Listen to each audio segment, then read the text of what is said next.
Hey, hi guys. It's my last recording of the evening because I am pretty bushed here. I'll put the rest of them up tomorrow. Oh shoot. See, this is already bad because I started at the end of the lecture, not the beginning. Heh, sorry.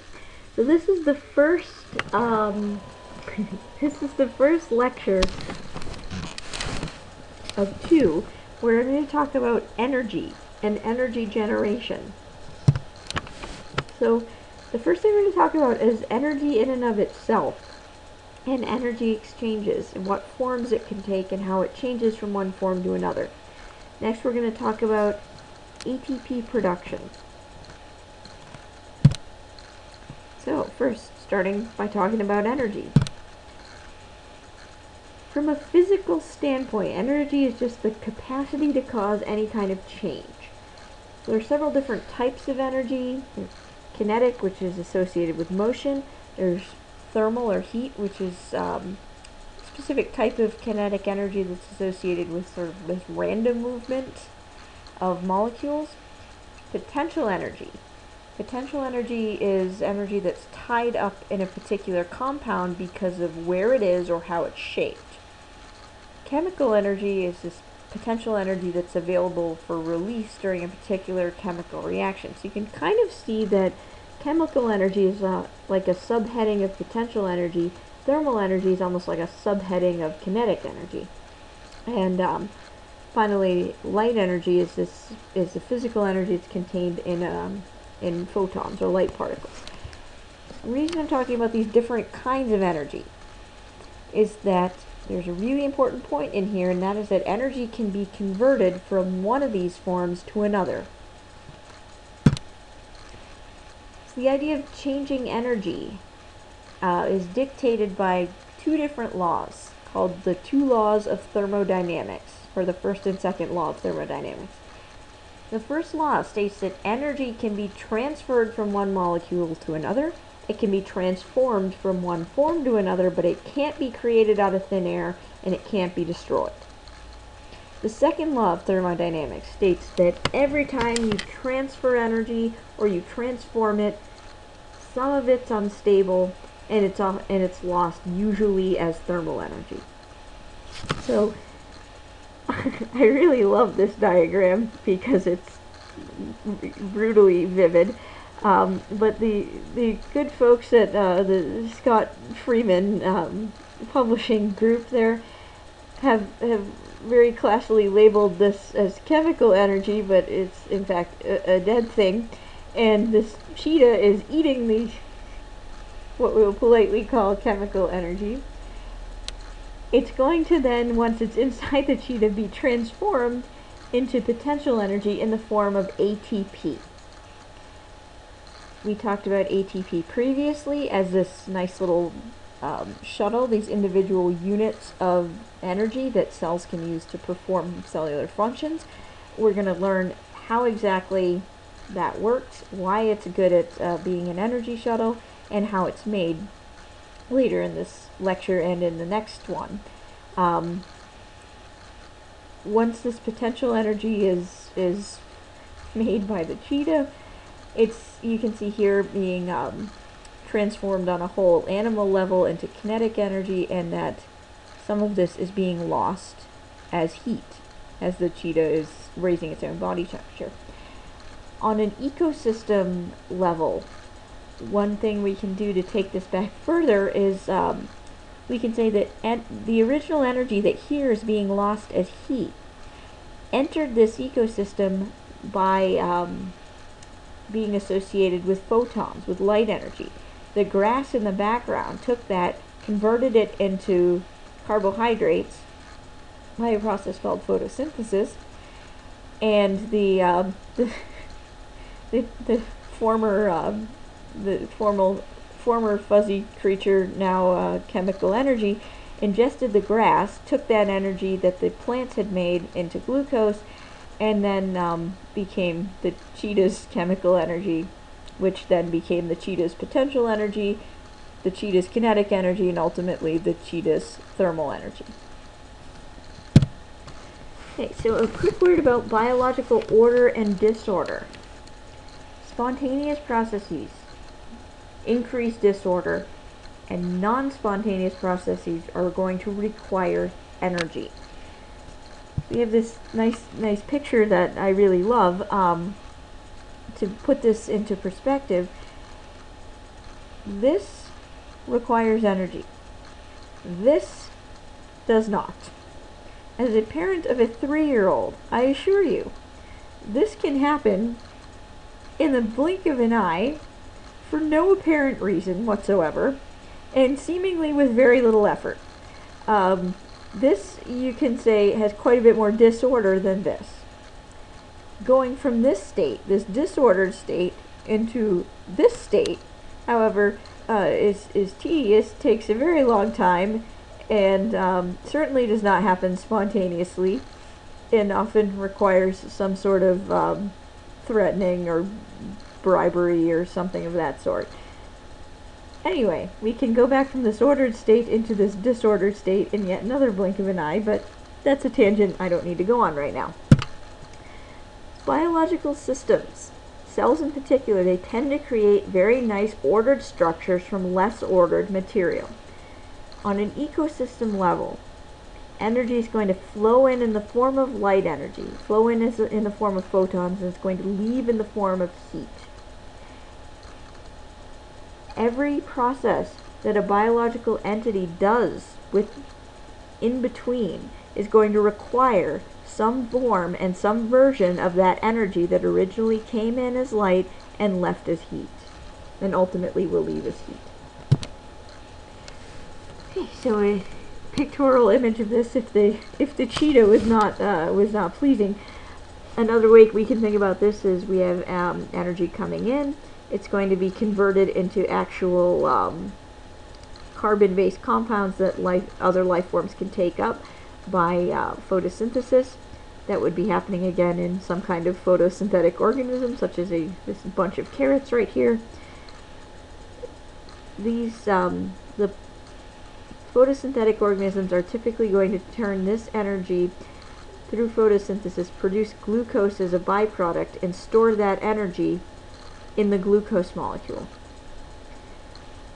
Some other organisms, such as these crew rowing dudes, are going to eat some of this, or they're going to eat something that ate this. Somehow this energy that was started as photons, became tied up in glucose, is going to work its way into other living organisms that cannot produce it by themselves from photons.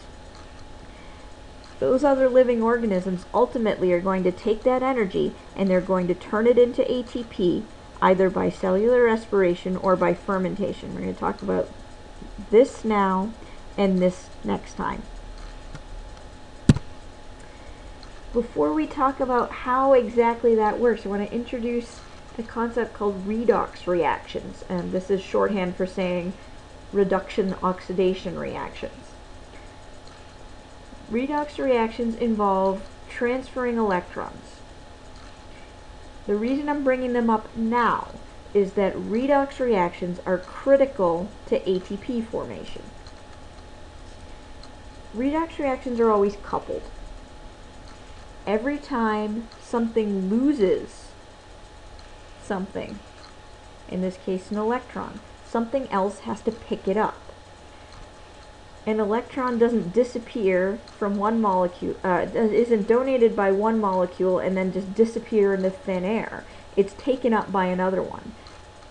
Or, as we can see in this big circle here, electron donors are always paired with electron acceptors. What this has to do with energy is that energy being associated with one molecule and then associated with the next one down the line, this transfer tends to happen by electron donation. When something gains an electron, when it accepts an electron, it's reduced. When something gives an electron away or loses it, it's oxidized. So oxidation versus reduction, which is which, who cares, what's going on, I don't know, I'm cold and frightened. This always bugged me keeping straight which was which, because reduction reaction being the gaining of something always kind of hits my ears as wrong, but that's actually correct, until one of my former students taught me this nifty little mnemonic device, oil rig. That stands for oxidation is loss, reduction is gain. So every time I say something is in its reduced or oxidized state and I have a pause beforehand, just take comfort in knowing that oil rig is going through my head. So there you go. It's one of my shortcomings. Anyway, the other introduction I want to make at this point has to do with redox reactions in ATP synthesis and where we see them, what types of compounds are involved. I want to introduce two substances, which are really two different forms of the same substance, called NAD plus and NADH. NAD plus and NADH are, as we said, basically two different states of the same compound. Here we are losing an electron. Here we've accepted an electron. This can donate the electron back over here. The point of this is that I want to bring up that redox reactions are reversible. Something that is reduced can turn around and be oxidized. The exact same NAD molecule can be reduced and oxidized multiple times. So a really great way to think about these is to think of them as taxis. Okay? So the N, the A, and the D would be like the taxi itself. So this part of the molecule up here is like this cab right here. The electron that's being either lost or gained as it changes from this state to this state is like the passenger getting in or out. So if this is, a lady at a cab stand, she's going to get into a taxi. She seems like she's walking at this one, but I don't know why she wouldn't go to the first one in line. Anyway, flaw in the picture. What can I say? Let's pretend she gets into this taxi. This is now NADH. This is now a full taxi. This is an NAD molecule that is carrying an electron. The passenger, again, is the electron in this analogy. This is going to take her to the airport, and it's going to drop her off. Now it's an empty taxi. If she's the electron and she's been dropped off, and apparently this corner is the airport, this taxi is now NAD+. It's empty. It's capable of accepting an electron. This taxi goes from the airport, dropping her off, over to the cab stand at the arrivals section, picks up the next passenger, picks up a new electron. It's now back to being NADH. Drives this person to wherever it is that they'd like to go, drops them off. Now we're an empty taxi again. So hopefully you can see the point that the same cab can carry around multiple passengers. The same NAD molecule can carry around different electrons and keep donating them and accepting them, or if you like, keep being reduced and oxidized. What this has to do with energy, once again, is that the energy tends to be tied up in the electrons that are being accepted and donated. What this has to do with thermodynamics is that energy is not being created, it's not being destroyed, it's being transferred from one molecule to another. Okay. Now what does all of this have to do with ATP? So ATP, which can't think of a better time to say it, so it stands for adenosine triphosphate. This is the cell's energy shuttle, or energy currency. Every introductory biology class I ever sat through had whatever, referred to it in one of these two ways, and it never really spoke to me. The way that I explain it speaks to me much better. But if you like to just remember that this is the molecule that carries energy around a cell, that's fine with me, so long as you know that. This is what ATP is shaped like. It's got a ribose molecule. It's got an adenine molecule, a nitrogenous base over here. and it's got a phosphate group. So hopefully if you've watched the nucleic acid lecture, this structure looks fairly familiar to you. The difference between this and an ATP molecule is that the ATP molecule has 2 additional phosphate groups jammed onto it. Now I want to ask at this point that you think to yourself, what happens to things that have the same charge on them when you smush them together? Normally when I say that in a classroom, there is a giant chorus of everybody saying, they repel each other. And that's exactly what happens. So this backbone here has a negative charge on it. So does each one of these phosphate groups. So in the same molecule, which is being held together against its will, basically, you have 4 strongly negatively charged things that are trying desperately to push away from each other. So think of this molecule as a whole as a coiled up tense spring between your thumb and your index finger. The second you move your index finger, or if you like, the second you, clip off this phosphate group, that spring is going to boing out, and there's all this energy that's going to be released when that happens. So the point being, if you think of this as a coiled up spring, there is a whole bunch of potential energy stored in that molecule because it is desperately trying to split itself apart. And that is why this molecule makes such an effective shuttle for energy. It's carrying around a whole pant load of potential energy that the second this is split off is ready to be released for whatever might need it. Okay, so as we just said, it's high energy because it's got 4 negatively charged things that are trying to repel each other. We look at this from a chemical reaction standpoint. Every time you split apart an ATP, this is a hydrolysis reaction, so you need a water molecule to do it. This last phosphate on the end is going to be cut off. You're going to get, as an outcome, an adenosine with 2 phosphate groups on it, or this is called adenosine diphosphate, or ADP. You're going to get a phosphate molecule just floating away, and you're going to get a giant burst of energy. Similar to what we were saying a minute ago with NAD plus and NADH, ATP is a regeneratable compound. It's a renewable resource. That's a much better phrase than regeneratable compound, but I digress. It can be regenerated by taking the ATP the ADP that was made, the phosphate group that was released, putting more energy back into the system and smashing them back together again. So to look at this from a cyclic standpoint, if you have some ATP, you hydrolyze it, you get your big release of energy, you get your ADP and your phosphate released.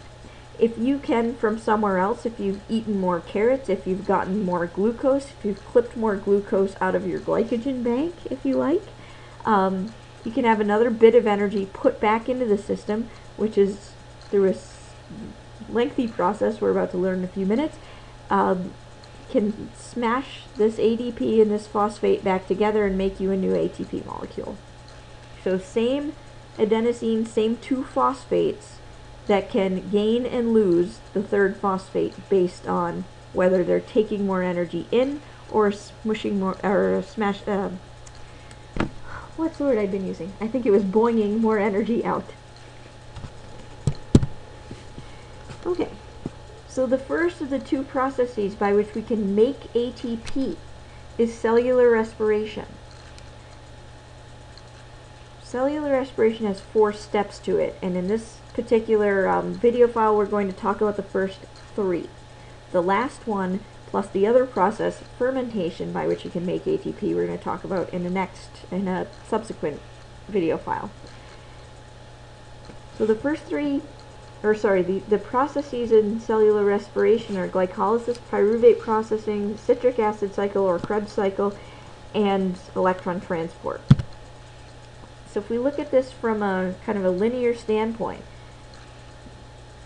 glycolysis comes first, pyruvate processing comes second, citric acid third, and electron transport last. I personally do not care that you know every step in the process of glycolysis and what enzyme mediates what and what intermediates are made by which enzyme. I don't care. What I care that you take away from this is what goes into each of these steps, what comes out of each of these steps, and what happens to the thing that's made in between. Ultimately, I want you to know, where does the energy come from and how does it get regenerated into ATP? At every step, what goes in and what comes out? When is it turned on? How is it turned off if it is? And why is it ever turned off? I want you to understand this process, not memorize it. Memorizing this is useless because then you don't know how to and when to employ it. You don't understand how it works. I care that you understand how it works. Don't fill your brain with these kind of intermediate details. Okay, the whole process of cellular respiration. What goes in is glucose. What comes out is ATP and a bit of carbon dioxide. That's it. That's not really it. Just kidding. It's a lot more complicated than that. We're going to go through this step by step. First step again is glycolysis. Glycolysis is a giant series of 10 different chemical reactions, all of which have big, long, giant names. I'll show you a diagram of them in a second.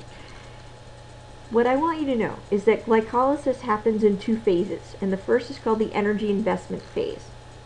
Even though glycolysis itself is part of the process of making a whole lot of energy, and glycolysis in and of itself makes some energy, in order to get started, it needs 2 ATP. So it needs 2 ATP to get the process of splitting apart this glucose, that's the first input, going.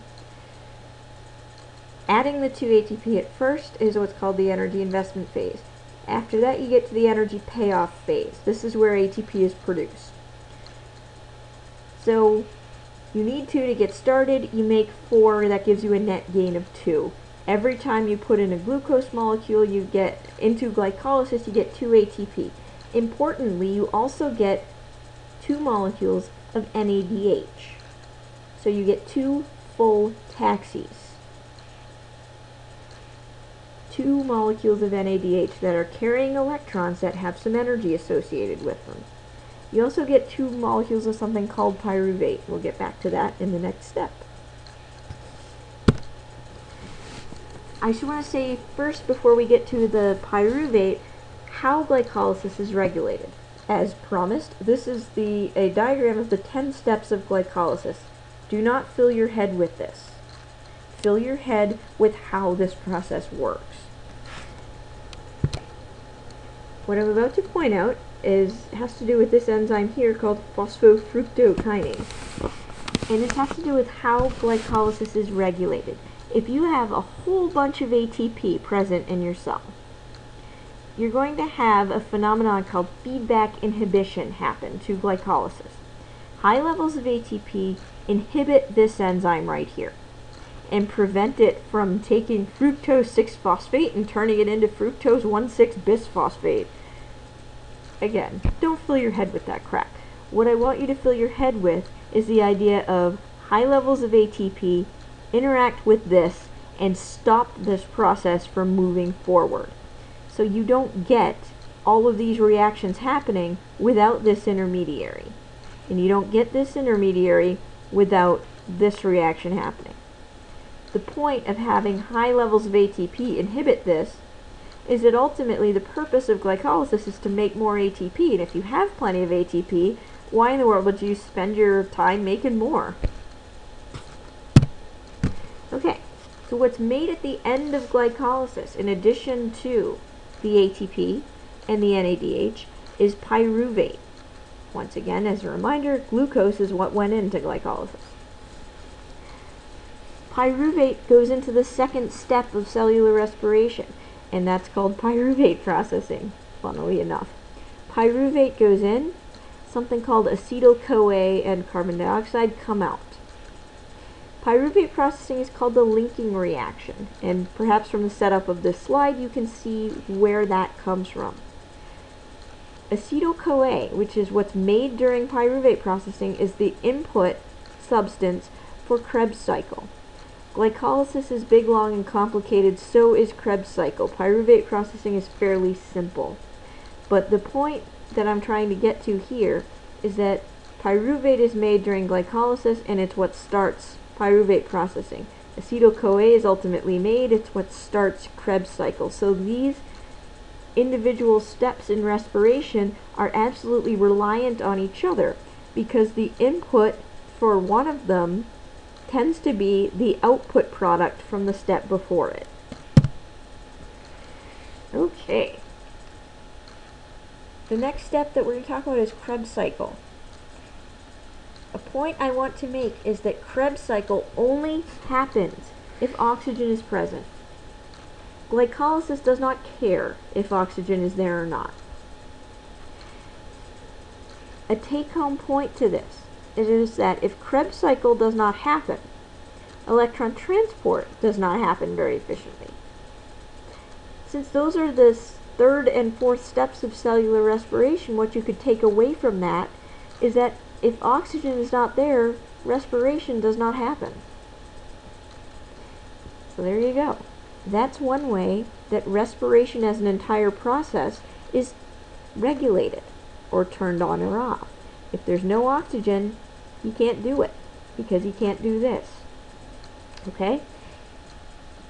So the cycle starts with acetyl-CoA, which you got again from pyruvate processing. The pyruvate again you got from glycolysis. Again, not caring about the individual details of all of these steps. What I want you to take out of this is that acetyl-CoA goes in. Here you make an ATP. That's great. More importantly, you make 3 NADH molecules, and you make a molecule called FADH2. I haven't talked about this yet, but this is perfectly analogous to NAD plus and NADH. So this is a full taxi, this is an empty taxi. Just like this is an empty taxi and this is a full one. So when you do a round of Krebs cycle, you not only make some ATP, you make more full taxis that are carrying electrons that have energy associated with them.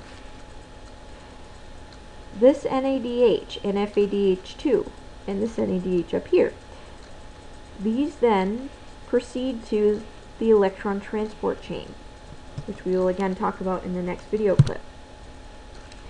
Just like glycolysis, Krebs cycle is regulated in several places by feedback inhibition. When you have a lot of ATP and a lot of NADH, this is there are several spots in Krebs cycle where the reactions will be blocked by high levels of ATP and NADH.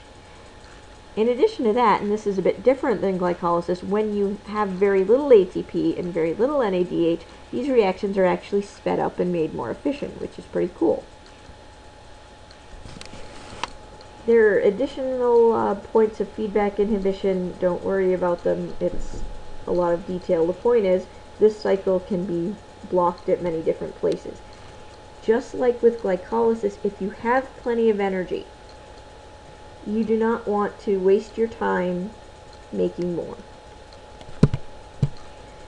Okay, at this point, I want to, before we talk about electron transport, just illustrate something for you. We think of the free energy in a system as being able to be plotted on a graph. Okay, so this would be the y-axis, this is the x-axis. Here we're measuring amounts of free energy in the cellular system on the y-axis. When you start with a glucose molecule and you undergo glycolysis, that would be everything from here to here, the first thing that happens again is you put 2 ATP into the system to get everything started. The free energy goes up. As glycolysis progresses and you make your ATP and you make your NADH, the free energy drops a bit. After you do pyruvate processing and you make some NADH, the free energy drops a bit more. And as you go through Krebs cycle and make all of this NADH and this ATP, the free energy drops and drops and drops even more. The reason for this, it's not that we're losing energy. We're talking about free energy that was originally tied up in this glucose molecule. A little bit of it gets associated with this NADH. Here you've now tied it up in ATP, and the whole rest of the way you're tying a little bit up in each of these molecules that you've made. And so what is freely available is dropping and dropping and dropping and dropping. Okay. Just to reorient you where we are in the process of cellular respiration. We've put our glucose in, we've gone through glycolysis, we've gone through pyruvate processing, and we've gone through the citric acid cycle. We've made some ATP here and here, small amount. We've made a bunch of NADH, and our free energy, originally associated here, is now split into several different little pieces. Some here, some here, some here, some here. What we are going to do next, want to make sure that was the last slide. We are now here in the process. The last thing that we need to talk about with respiration on the next video is electron transport. The point of electron transport is taking all of these little bits of energy and putting them back together and making them into ATP. Because even though NADH and FADH2 have a small amount of energy tied up in them by carrying these electrons, they're not a good energy shuttle. They're not like ATP. So we need to take that bit of energy, consolidate it, put it back together, and make ATP with it. Yay, huzzah! That'll be the next one. Alright, sounds good.